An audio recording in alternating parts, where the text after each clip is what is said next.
Self-sabotage, the devil's darkest strategy. The devil knows he can't stop you, but he knows you can stop you.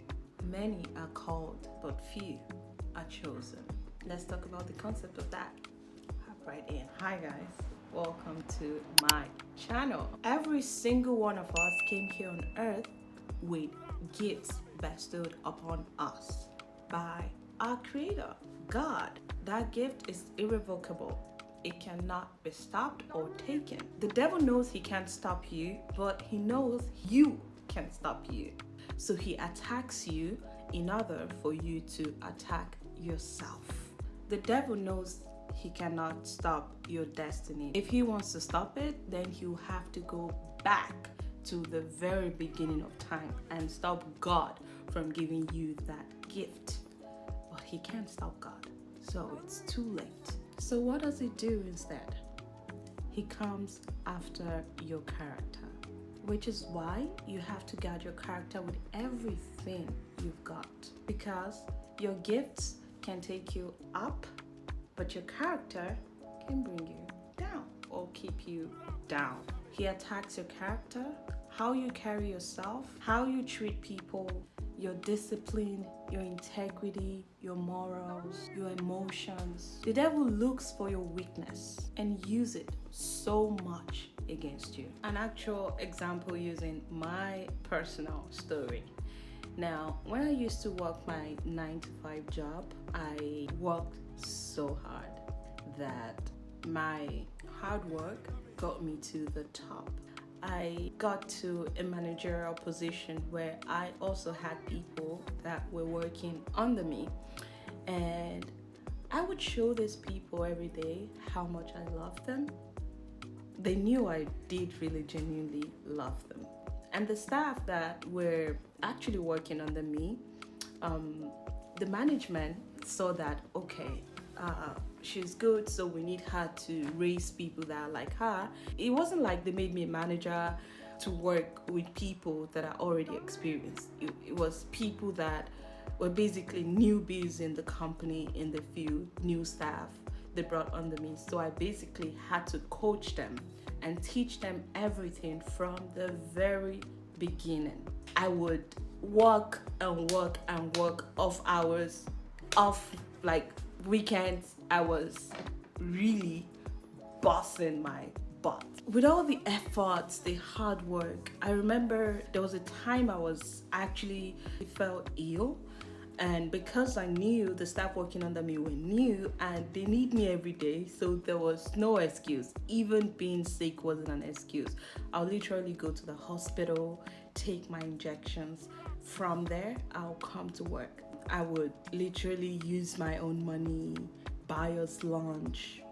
That was happening almost every day, and make sure the energy on the team was like a family, right? Where we would all eat on the same table. I made sure the women were respected by the men. The men were also respected. Like, it was so cool. There was so much love on the team. I made sure of that, and I was so intentional about that.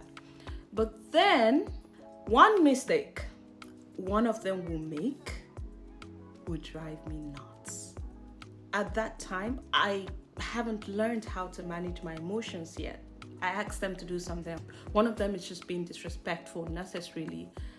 I get really frustrated and I lose it. My emotion is all over the place. I didn't understand that attitude for me was actually a trauma response, because as a child, my mom made me feel like there was no room for mistakes. I couldn't make any mistake. I had to be the perfect little girl. And if I made any mistake, it was always this big emotional outburst from her. And I know I grew up telling myself, I want to be a different mom with my kids. I will be better. I will do it differently. Fast forward back to how I was handling those working under me, because I had this energy of a mom. I would care for them like I was their mom. Like it wasn't even a job or something. I realized I'm actually treating these guys the way I was treated as a child. Yes, they made mistake. Yes, someone said something rude. But how I handle my emotions in that moment is all that really matters. Before I even got to this realization, me being promoted and being put in that position, some men that were on my team, and they were really, really upset with the fact that I got it and then I happened to be a woman. So they were literally looking for loopholes to ruin it. She has trained the staff. If we could get into the staff's head and tell them how bad she is, how all of the good things she does for them, all of the things she does for them is just so that they can like her, and she's a messed up person, blah blah blah, and all of that. And I noticed that each time they do something and I make them feel like there's no room for mistake and my emotions just take over and it's all over the place, those people actually find loopholes at that very moment. And like the devil start going into their ears and telling them stuff. I told you. And these people were actually younger than me, so they're not as mentally developed as I am. So at that point when they're telling, I told you, you better not be in that department. To the point some of them were listening. And then a team that was, I built everyone up to treat each other like brother and sister, and to love on each other, right? Be kind and compassionate with each other. I found out that each time those situations would happen, like they started to be spaced because one or two of them started to listen to what those on the outside were telling them. And the ones that listened started to influence the others. And it was like, I'm basically sabotaging myself. I know how hard I worked to build a relationship on the team, only for my emotions and me not being able to manage my emotions to ruin everything. And my emotions is actually getting in the way, trying to sabotage all of that. That was a wake-up call for me, guys.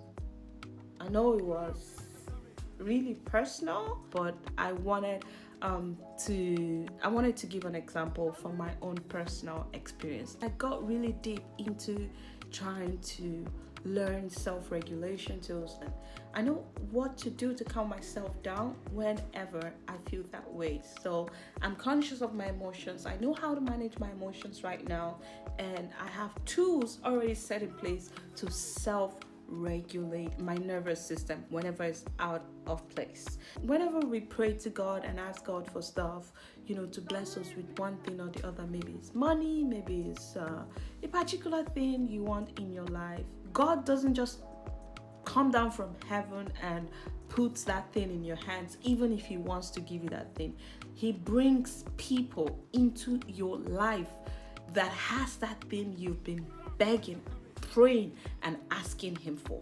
So imagine he brings someone into your life that has that thing you've been praying and begging him for, but then your character chased that person away. So it's not like God is not blessing you, it's your character that's stealing your blessings from you. Self-sabotage is the devil's darkest secret. Your gifts will take you up and your character will keep you low. So I implore you right now, the devil focuses on the weakest part of you. We all know what our weaknesses are. What's yours? Is it pride? Is it ego? Is it your emotions? Is it like how you talk to people, how you deal with people? What is your weakness? That weakness is what the devil capitalizes on. And that weakness comes out at the time when your blessing is right in front of you. The devil uses your weakness to chase those blessings away from you. That's why I will always be an advocate for intentional living, self-awareness. The only way you can get to work on yourself and be a better version of yourself is if you already know who you are. If you're already self-aware. If you're not self-aware, how do you even know what you need to work on? Okay, I'm a prideful person. I'm an egotistical person. I already know that this is me. This is who I am. Instead of being in the mindset of this is who I am, anyone that comes into my life, if they're here to stay, they should take me for what I am. No, bro. How about you looking for tools? There's so much free tools on the internet that you can actually dive deep looking for tools to transform that side of yourself and become better. How about that?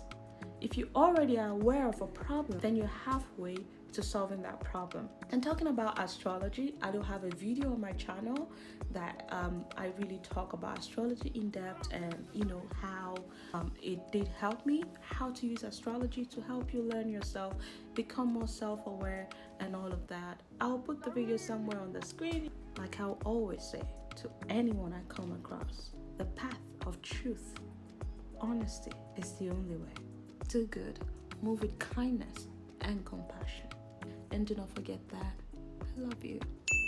Well, I'll see you on another one.